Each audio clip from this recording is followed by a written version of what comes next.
Okay, we begin our Gemara related to Chanukah. As mentioned on Friday, this is the tractate Shabbos, in which the Gemara is discussing the lighting of the Shabbos candles. And then the Gemara launches into comparing the laws of the Shabbos candles to the laws of the Chanukah candles. And this way, the Gemara launches into the laws of Chanukah in general and the history of Chanukah, etc. So at the bottom of Chaf Aleph Mud Aleph, the bottom of 21a in tractate Shabbos. Now the Mishnah listed a bunch of different wicks and oils that one should not use for Shabbos candles. And the reason that one should not use them is because they don't burn very well. And there's a concern that if they don't burn well, then one might need or be inclined to fix them on Shabbos, which of course is forbidden. So you have to make sure that the candles you're using and the oil, the wicks you're using are for Shabbos are the kinds that burn very clean, neat, and last as long as intended, and not the kind that would burn up very quickly or don't burn well. That's a general rule. So therefore comes the Gemara, the last 3 lines on Chaf Aleph Mud Aleph, 21a, 3 lines to the bottom, third word. Amar Rav Huna says, Psilos ushmanim, the wicks and oil she'amru chachamim, of which our sages said, ein madlikim ben b'Shabbos, one should not use them for the Shabbos candles. So likewise, ein madlikim ben b'Chanukah, one should not use them on Chanukah either. Bein b'Shabbos, whether it's Friday night, bein b'chol, whether there's Chanukah candles during the week. In other words, all of the laws and the underpinnings of the laws that apply to Shabbos apply to Chanukah as well, both for weekday and for Shabbos. Now what does that mean? I just said that the laws apply, including the underpinnings. So what does that mean? Explains the Gemara. Rav explains, my time with Rav Huna, what's the reason for Rav Huna? In stating that the candles one should not use for Shabbos because they don't burn well, one should also not use for Chanukah. Why? So Kasava, this must be because Rava is of the view, Kafsa, that if the Chanukah candles went out, Zakukla, you're required to fix them. And therefore, don't use the kind of candles that are going to go out. Because if they burn out, you have to fix it. Number 1. Number 2, you are permitted to use the light produced by the menorah. How did we come to this conclusion? Because let's think of the alternative, which is actually the halacha. The halacha is actually the alternative. The alternative would be that the mitzvah of lighting the candles. Well, let's back up actually a little more. The primary objective of the mitzvah of lighting the Shabbos candles is to produce light. That's the objective. The objective is the result, that your home be brightly lit so that you can enjoy your Shabbos dinner. Part of the commandment of Shabbos is to enjoy the Shabbos, and if it's pitch black in your house, you want people to enjoy it. And therefore, our sages instituted light Shabbos candles before Shabbos starts, so that way you can enjoy your Shabbos. That's the point. The point is to enjoy the flame, the candles. Now, that's true of menorah as well. Is lighting the menorah meant for you to enjoy the light? Yeah? Correct me if I'm wrong, but we're not allowed to use Shabbos candles to read a book. That's a different story. The reason why you're not supposed to read Shabbos candles is because we're worried you're going to tilt it to make the flame bigger. Okay. But that's unrelated. The truth is that you're supposed to be using the Shabbos candles, which is why, actually, for example, even though we have electric lights in which provide light for our home, we're not really relying on the Shabbos candles, which is a question of itself, why we're making a bracha on candles we don't need. Discussed in the halachic authorities. But the bottom line is that at the end of the day, having candles at a dinner table adds to the enjoyment of the experience. Proof? You go to a restaurant and they'll put candles on your table. Not because they need the candles, but because it adds to the ambiance. Right? And that's kind of what your Shabbos candles do as well. It adds to the ambiance of your meal, which therefore means your Shabbos candle should be in proximity of your Shabbos table, not in some other room. If you put it in some other room, you haven't really done the point of the candles. The point of the candles are to provide a good experience for your Shabbos meal. So is the same thing true of Chanukah candles? Is the same thing true? Now Rabbi seems to believe, Rabbi believes that it is the same thing. you're meant to enjoy the candles. And not only are you meant to enjoy the candles, because you're meant to enjoy the candles, therefore the candles need to last and actually burn for X amount of time, which we'll discuss later, about a half an hour or so. And because they have to last that amount of time, that would mean, A, if the candles went out, you have to relight them, right? Which is why he says don't use the candles that are going to burn out like the ones that you're not supposed to use on Shabbos. And B, because you're allowed to enjoy them, we are concerned that if they went out during Shabbos, you would want to fix them because you're allowed to enjoy them. You following? Whereas, if, as we will actually conclude in a moment, the halacha is you're not supposed to enjoy the Chanukah candles. And if the Chanukah candles go out, you're not required to fix them. Because the mitzvah is not the result, but the act. Following? In Shabbos candles, the mitzvah is the result. So if you don't have the result, you got to fix the candles. And therefore don't use candles that are going to require you to fix it later on Shabbos. But if you're of the view that when it comes to Chanukah, as not the halacha, which we're going to learn soon, the mitzvah is not to enjoy them. The mitzvah is not the result. The mitzvah is the act of lighting them. Then who cares if your candles burn out? Burn out and let them burn out. At the moment of the mitzvah, you did the mitzvah. Even if they don't burn, even if they burn out, because you're not supposed to enjoy it.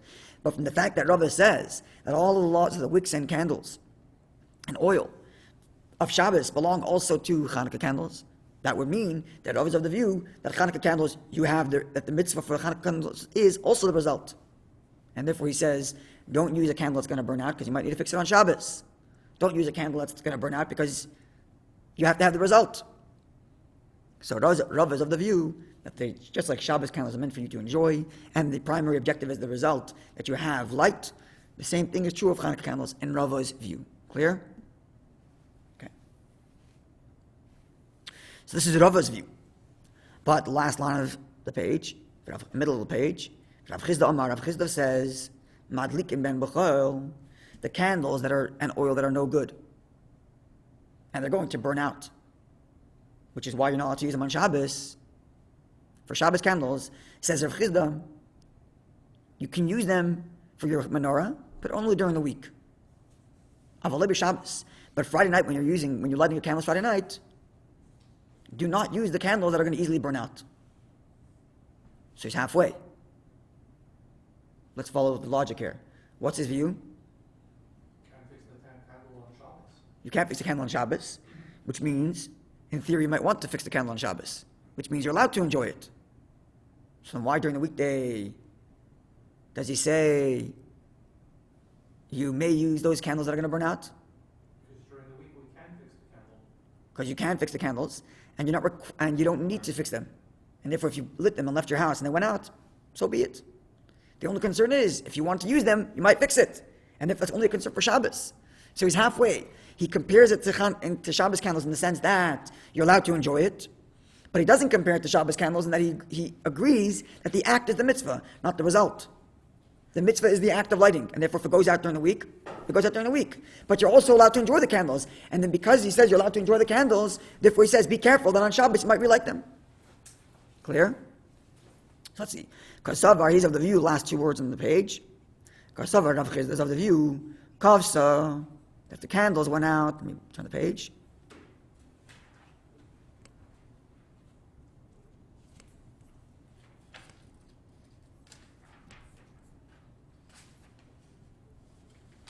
He's of the view, Kavsa, if the candles went out, in Zakakla, you don't need to relight them. And because you don't need to relight them, therefore during the week, on Chanukah, you use candles that aren't so good, it's okay. It goes out, so be it, it'll go out. But he's of the view that you're allowed to enjoy the light from the Chanukah candles. And because you're allowed to enjoy the light from the Chanukah candles, says Rav Chisda, do not use these faulty candles on Friday night because you might relight them on Shabbos because you're allowed to enjoy it. Clear? So two views so far. Rabbi says compared completely to Shabbos candles, A, the mitzvah is the result, and therefore make sure your candles are good always, even during the week. And B, you're allowed to enjoy those candles. Therefore, be extra careful on Shabbos not to use faulty candles because you might relight them because you want to use them. Opinion A. Rav Chisda says the mitzvah is the act, and therefore if you use faulty candles in the week, so what? You've done the act, even if you don't have such a good result. But you're allowed to you're allowed to enjoy the candles. You're allowed to enjoy the light produced by the candles, and therefore don't use faulty candles on Shabbos, lest you relight them because you want to enjoy them. Clear? That's opinion 2. Opinion number 3, says the Gemara. This is the halacha. Amar Rav Zera. Rav Zera says, Amar Rav Masna, and the name of Rav Nasna. The Amar others say, it wasn't Rav Zera in the name of Rav Masna, but Rav Zera, Amar Rav, in the name of Rav. Quote, and this is the halacha. Psilois ushmanim sh'amnu chachamim. The candles and the oil that our sages said, Ein madlikim ben b'Shabbos. One should not use them on Shabbos because they are faulty. Madlikim ben b'Chanukah, you may use them Chanukah candles. Bein b'choil, whether it's during the week. Bein b'Shabbos, whether it's Friday night. You could use faulty candles for the oil. It's not the best way to do it.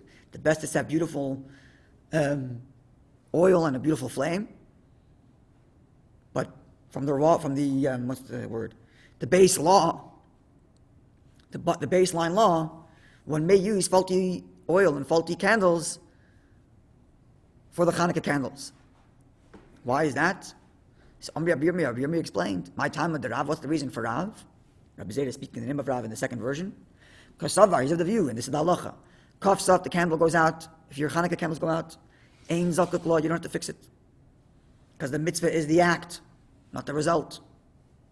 And therefore, if the moment of lighting, you did it in a kosher fashion, good. Even if the candles are faulty and they're going to go out later. You don't have to relight your Chanukah candles if they went out, so long as you did it properly at the moment of lighting, which we're going to address soon. And you may not use the Chanukah candles. And this is what we sing in our Haneres Halalu, right? In the paragraph that we read after the Menorah, we say, we have no right to make use of the Menorah lights. And that's the halacha. And therefore, because you cannot enjoy it, so use faulty candles for a Friday night also. Because if it goes out, you're not relighting it anyway, because you're not allowed to use it. And if it goes out, so be it, because you don't have to relight them anyway. Clear?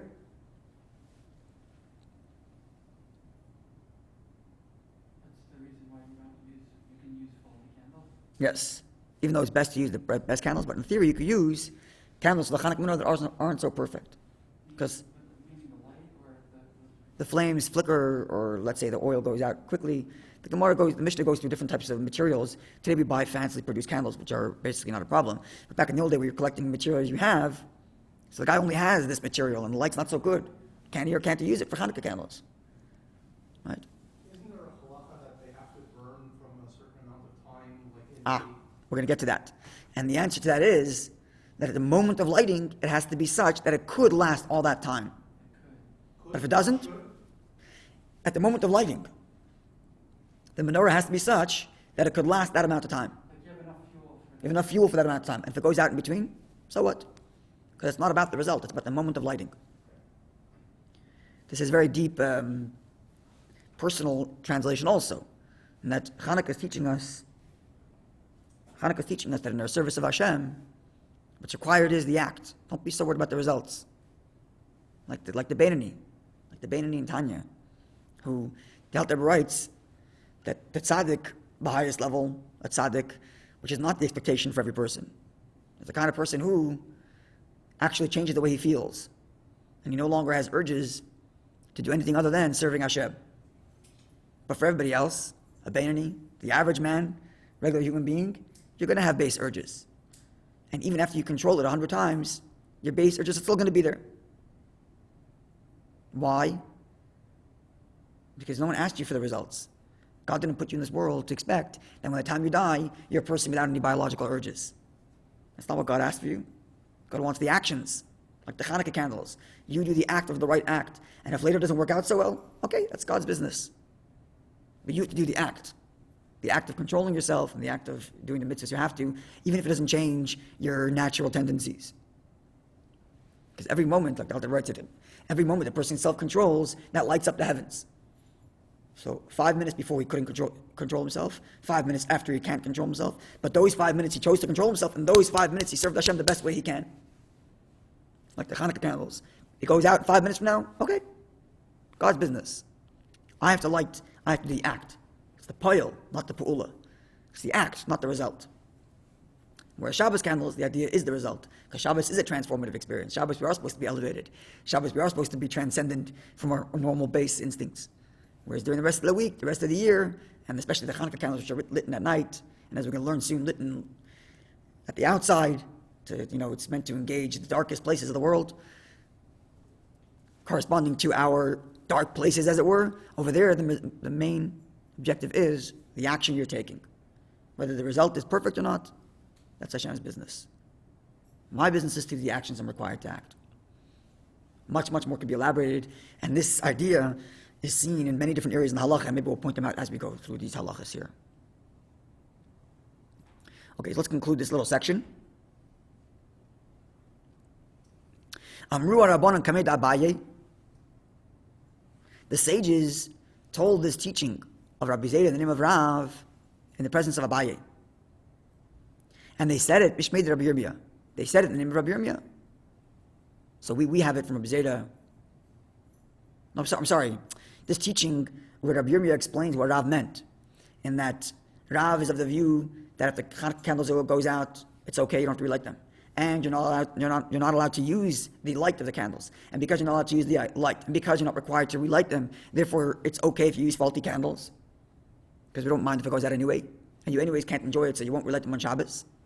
So when they told this teaching to Abaye in the name of Rabbi Yirmiyah, v'loi kibla, he didn't accept it. He's like, okay, nice opinion, but he didn't say this is definitely the halacha. But Rabin, when Rabin arrived from Yisrael to Bavel, to where we are here, to Babylonia, Amru Rabbanan, the sages told the same halacha, Kamed Rabbi in the presence of Abaye, but this time Mishmed Rabbi Yochanan, not in the name of Ra, in the name of Rabbi Yirmiyah, but in the name of Rabbi Yochanan. Rabbi Yochanan predates Rabbi Yirmiyah. Rabbi Yochanan came from Yisrael. He's one of the leading figures of his era, which is a little bit before Abaye. V'kibla, and then when Abaye heard the name of Rabbi Yirmiyah, then he accepted it as halacha.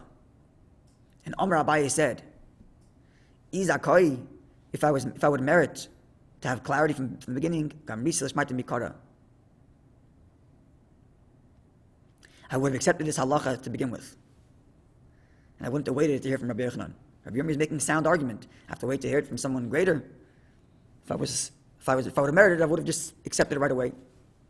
The Gemara comments, I'm like, what's the difference? You ended up coming to the same conclusion anyway. Who cares if it came from this one or came from that one?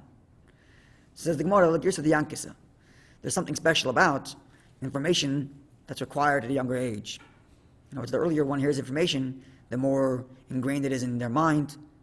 That's true. So the truth is, at the end, getting back to it, the results are the same, but the act was lacking.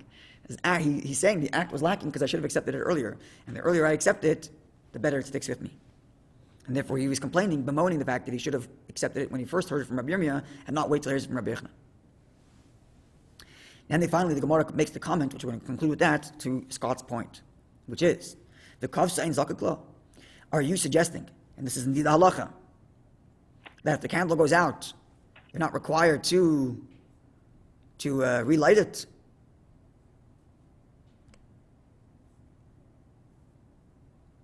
But the halacha is, Ramini, I'll raise an objection. Mitzvah, the mitzvah of the Chanukah candles, is mishteshka achama from when the sun goes down, to the time when the marketplace is empty. So from the sun goes down, while there are still people out in the street. So it's got to be at nighttime, but it also has to be in such a manner that it actually publicizes the miracle. In order for the miracle to be publicized, there has to be people available to actually see the miracle, to actually see the candles. So if it's too late at night, people are sleeping, you're not publicizing to anybody. We're going to learn more details about this halacha later. But this is a general rule. So from nightfall until the last people are hanging out in the market. So my love, would this not imply then, gi kavsa, that if the candles went out hada madlikle, you have to relight them? Because it seems it starts at nightfall and the candle should burn all the way until those people go home. That's what the line sounds like. When's the time for the candles? When the sun goes down, all the way till people go home. Okay, so it's got a light burn for that whole time. That's what the implication is. If that's the case, then when the candles go out, you should relight them. Says the Gemara, no. It's not telling you how long the candles have to burn for. It's telling you, that if you haven't yet lit the candles, you can still light. So it's not that the candles have to burn from the beginning of that time to the end of that time. But between these times is when you should light your candles. So long as people are still in the street and it's still nighttime. So it's not telling you how long the candles have to burn, rather telling you the time frame in which you should be lighting your candles. One way of understanding it. Inami, another way of understanding it, lishiura, telling you how much oil you have to have in your candles. It should have so much that the moment of lighting it's long enough to last that. But not that it actually has to burn that long, and if it goes out, so be it. So just on this note, halacha is that you light them indeed at nightfall, and it has to last for about 35 minutes. Basically last from Shkia all the way till Tzeis, which means because we light them just before nightfall, or at nightfall, but there's a half an hour when it's like, where it's half day, where it's doubt, is it day or is it night? So it has to burn for that whole time, or it has to be able to burn that whole time, so that it's able to make it all the way into the actual night. Right? Or half an hour after. Actually, no, I'm sorry, you're right. I'm mixing up Friday night and I skipped the part. You're right. Sorry. It has to last for half an hour. It has to be able to last for half an hour after nightfall, full, complete nightfall. Which therefore means on Friday night, when you're lighting candles early, because you can't light candles on Shabbos, the candles last a little bit longer.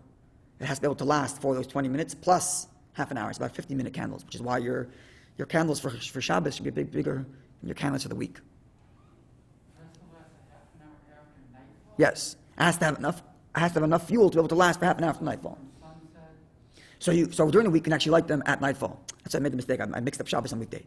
During the week you can actually light them at nightfall. Light it at nightfall, and it's enough fuel to last for half an hour. Good.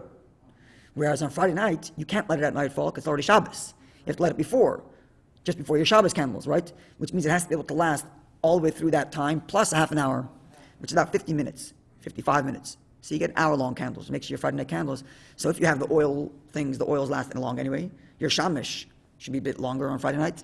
And if you're using the candles, the smaller candles you get, look, those colorful boxes, those are about a half an hour exactly.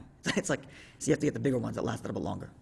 So For Friday night, that is. Friday Yeah. night, when we light Shabbos candles, that's sunset. Yes, which means, and you can't light Shabbos Chanukah candles after that. Nightfall is 45 minutes after we light candles. It's a bit long, a little bit less than that, but yeah. It's not sunset, it's like 18 minutes before sunset. Right, so you need to it has to last for about 50 minutes. So you have, 18 minutes plus a half an hour. no, it's 18 minutes plus 18 minutes. Right. Yeah, you have at least. No, I have to look up again, but I'm not mistaken, the minimum is 50 minutes, 5-0. When they're supposed to be lit, and then nightfall is Talking like 45 minutes after. So 70 minutes. I have to look it up again. You know what, we're going to look it up for tomorrow, God willing. Pardon?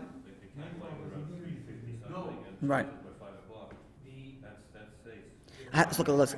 My memory is telling me half an hour during the week, 50 minutes for Shabbos. I have to look it up again. candles have to be.